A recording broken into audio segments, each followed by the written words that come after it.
आज का टॉपिक एक बहुत ही महत्वपूर्ण टॉपिक है और स्पेशली उन लोगों के लिए है ये वचन जो अपने आप को छिपा हुआ समझ रहे हैं, जो बड़ी मेहनत कर रहे हैं पर रिकॉग्निशन नहीं मिल रहा है, जो बहुत काम कर रहे हैं, बड़ी मेहनत कर रहे हैं, बड़ा बोझ उठाकर रोज लेकर चलते हैं, किसी भी तरह का बोझ, एक्सपेक्टेशंस का बोझ, टारगेट्स का बोझ, काम का बोझ, घराने का बोझ, वो बोझ उठाकर लेकर जा रहे हैं, पर ऐसा लगता है कि आप अननोटिस्ड हैं, आपको कोई नोटिस नहीं कर रहा है।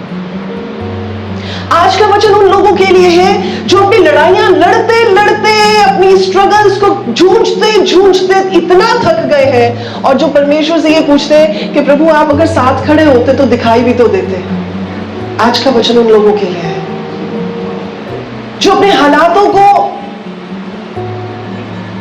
देखकर विश्वास तो करना चाह रहे हैं कि परमेश्वर पर मैं विश्वास करूं, पर कर नहीं पा रहे हैं क्योंकि देखने वाली चीजें कुछ और है, जो दिखाई दे रहा है वो कुछ और है, जो विश्वास कर रहे हैं वो कुछ और है। आज जिस वचन के बारे में मैं आपसे बात करने जा रही हूं, जिस वचन को आप सबों के बीच रखने जा रही हूं, वो ये है कि परमेश्वर ने आपको छिपा कर रखा है। आप प्रभु के हाथ के नीचे सुरक्षित है। कई बार हमें ऐसा लगता है कि हम अकेले ही लड़ाइयां लड़ रहे हैं, कोई हमारे साथ नहीं है, किसी की प्रार्थनाएं हमारे साथ नहीं है। शैतान ने भी पूरी तरह से अपने जो अटैक्स है वो अनलीश कर दिए। एक तरफ से थोड़ा ही मसल से ठीक होते हैं, दूसरी तरफ फिर नई चीज शुरू हो जाती है। और आई एम श्योर आप में से बड़े लोगों ने एक्सपीरियंस भी किए होंगे ऐसे सीजन्स कि एक प्रॉब्लम अभी थोड़ी सी थमती है तो दूसरी आ जाती है। एक के लिए अभी धन्यवाद देना ही शुरू करते हैं और जैसे ही आप परमेश्वर को धन्यवाद दे रहे होते हैं, आपके माइंड में दूसरी प्रॉब्लम चल रही होती है कि अभी इसका भी हल चाहिए हमें। जब वन आफ्टर अनदर चीजें आ रही होती है ना, याद रखें एक टाइम ऐसा होता है जब परमेश्वर आपको शैतान की नजर से भी छुपा कर रखते हैं। तो वो नहीं चाहते कि शैतान आपको डायरेक्टली देखने पाए, तो परमेश्वर आपको छुपा लेते हैं। ऐसी चीजें भी होती हैं जहां पर परमेश्वर नहीं चाहते कि वो आपको हार्म करे, आपका नुकसान करे। और बहुत सारे ऐसे इंसिडेंट्स हैं बाइबल में, परमेश्वर के पवित्र शास्त्र में, जहां पर अगर परमेश्वर अपना हाथ बढ़ाकर उन्हें ना ढांपते तो वो लोग डिस्ट्रॉय हो जाते, विनाश के खड्डे में गिर जाते, मर जाते, उनकी स्टोरीज खत्म हो जाती, वो शिकस्त हो जाते। लेकिन परमेश्वर ने अपने हाथ को बढ़ाया, उन्हें चारों ओर से घेर लिया और उनकी स्टोरी जो है वो टेस्टिमनी की स्टोरी बन गई। So at times you will see कि आपको केवल चीज दिख रही है, आपको केवल चीजें, स्ट्रगल्स, आपको केवल चैलेंजेस दिख रहे हैं, लेकिन आपको वो नहीं दिख रहा कि परमेश्वर ने आपको बचाया हुआ है, परमेश्वर ने आपको छुपाया हुआ है। मेरे साथ एक वचन निकाल लेंगे जो कि है भजन संहिता 27 का 5,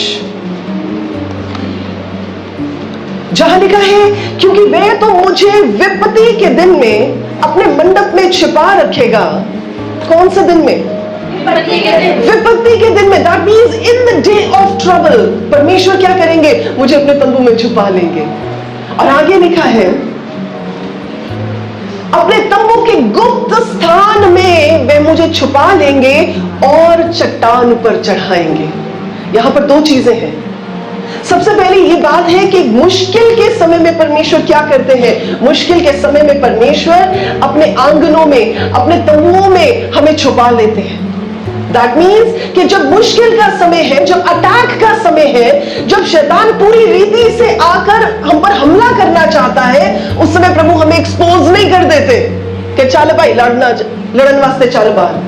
परमेश्वर एक्सपोज नहीं करेंगे, परमेश्वर हमें ट्रेन तो करते हैं, लेकिन उस समय परमेश्वर जब अचानक कोई हमला होता है और जब इंसान कहता है ना प्रभु आप कहां थे, तो परमेश्वर का वचन बता रहा है कि विपत्ति के दिन में, ट्रबल के दिन में परमेश्वर हमें छिपाकर अपने मंडप में रख लेते हैं।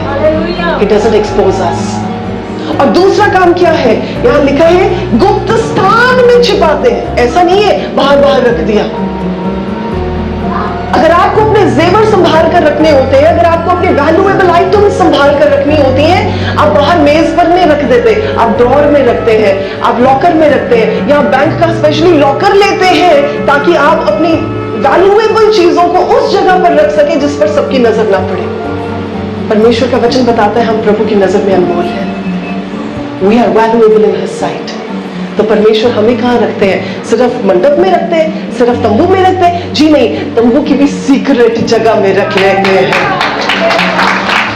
किस दिन में? विपत्ति के दिन में। That means it is a matter of great joy for us कि विपत्ति में हम अकेले नहीं हैं। विपत्ति के समय में हम एक्सपोज्ड नहीं है। विपत्ति के समय में शैतान आकर हम पे डायरेक्टली हमला नहीं कर सकता। क्यों? क्योंकि हम तो सेफ वाली जोन में बैठे हैं, और सिर्फ सेफ वाली नहीं, हम सीक्रेट जोन में बैठे हैं। अगर बात सिर्फ इतनी होती कि हम प्रोटेक्टेड हैं, हम सुरक्षित हैं, हम सीक्रेट जोन में हैं, तो बड़ी अच्छी बात होती। इट इज अ मैटर कि जिसमें हम रिजॉइस कर सके। लेकिन परमेश्वर का वचन कुछ और भी कहता है। प्रभु सिर्फ हमें वहीं पर नहीं छुपा के रख देते हमेशा के लिए। उसके बाद क्या लिखा है? और चट्टान पर चढ़ाएगा। या दैट मीन्स हमारा फ्यूचर क्या है? हमारा फ्यूचर छुपे रहना नहीं है, हमारा फ्यूचर एक्सपोज होना है। और कहां पर एक्सपोज होना है? उस ग्लोरी में एक्सपोज होना है जहां परमेश्वर हमें उठाकर रख देते हैं। Oh, it is a matter to understand. इस बात को समझना बड़ा जरूरी है कि परमेश्वर हमें उस समय जब छुपाने की जरूरत है छुपाते हैं, जब निकालने की जरूरत है निकालते हैं, जब दिखाने की जरूरत होती है तो ऊंचे में खड़े कर देते हैं। तभी वचन में लिखा है जो नगर पहाड़ पर बसा है वो छुप नहीं सकता। अगर आज आपको ये लग रहा है कि मैं जो जो कर रहा हूं, जो जो मैंने किया है, जो जो मैं करना चाहता हूं, वो कब लोगों के सामने आएगा, कब लोगों के सामने रिकॉग्नाइज किया जाएगा, कब मेरा एक मुकाम बनेगा, कब मेरी एक प्रतिष्ठा बनेगी, कब मैं उस जगह पर पहुंचूंगा जिसके लिए मैं इतनी मेहनत कर रहा हूं। मैं आपको बता रही हूं, अभी आप छुपाए हुए हैं। अभी उन विपत्तियों से, उन बातों से, उन अटैक से, उन चीजों से जिन्हें आप हैंडल नहीं कर सकते थे, आप बचाए हुए हैं। लेकिन जब सही समय आएगा परमेश्वर आपको वहां से निकालेंगे और परमेश्वर आपको ऊंची चट्टान पर खड़े करेंगे। और तब लोग देखने पाएंगे कि वाकई में ही परमेश्वर के काम आश्चर्य कर उनके काम है और कोई भी उन कामों के निकट नहीं आने पाएगा। प्रभु के वचन में लिखा है, जब मोसेस की बात की जाती है, आपको याद है जब मूसा पैदा हुआ था तो उस समय फेरो ने ये बात कह दी थी, ये डिक्री करवा दी थी कि जितने भी लड़के पैदा होंगे इजराइल के सबको मार दिया जाए। यहां तक कि दाइयों को भी ये इंस्ट्रक्शंस दी गई थी कि सिर्फ बेटियां पैदा करनी, बेटों को मार देना है। लेकिन जो दाइयां थी वो परमेश्वर की आवाज को सुनकर चलने वाली थी। वो बताती नहीं होती थी कि बेटे पैदा हुए। वो कहते थे कि जी इजराइल की औरतें इतनी हिम्मती हैं, हमारे जाने से पहले ही बच्चे पैदा कर देती हैं, हमें पता ही नहीं चलता कि बेटी है कि बेटा है।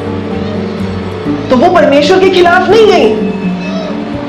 लेकिन जब मूसा की बात की जाती है कि जब मूसा पैदा हुआ था उसकी मां ने कुछ महीने तक तो उस बच्चे को पाला, पर छुपा छुपा के रखा। कैसे रखा? कैसे रखा? क्योंकि अगर ओपन में ले जाते तो पता चल जाता कि उनके घर बेटा है और उसको भी मरवा दिया जाता। उसको बचाने के लिए छुपाया गया था। कई बार परमेश्वर हमें बचाने के लिए छुपा लेते हैं। उसे बचाने के लिए छुपाया गया। उसके बाद उसकी मां ने फिर उस छुपाने को एक और नए लेवल पर लेकर गई और उसने क्या किया? बास्केट में बच्चे को डाल के उसको छुपा दिया। क्या किया? क्या किया? लेकिन याद रखें, एक समय होता है छुपाने का और एक समय होता है रिवील करने का। एक समय होता है बचाने का और एक समय होता है बढ़कर आगे आने का। तो जब परमेश्वर ने उस बास्केट में उसको बचाया, किससे बचा रहे थे? फेरो से बचा रहे थे। लेकिन अब वो समय था कि परमेश्वर उसकी डेस्टिनी को पूरा करना चाहते थे। परमेश्वर उसके ओहदे को ऊंचा करना चाहते थे। परमेश्वर उसको प्रशिक्षण देना चाहते थे। अब वो बास्केट कहां पहुंच गई? फेरो के घर में पहुंच गए।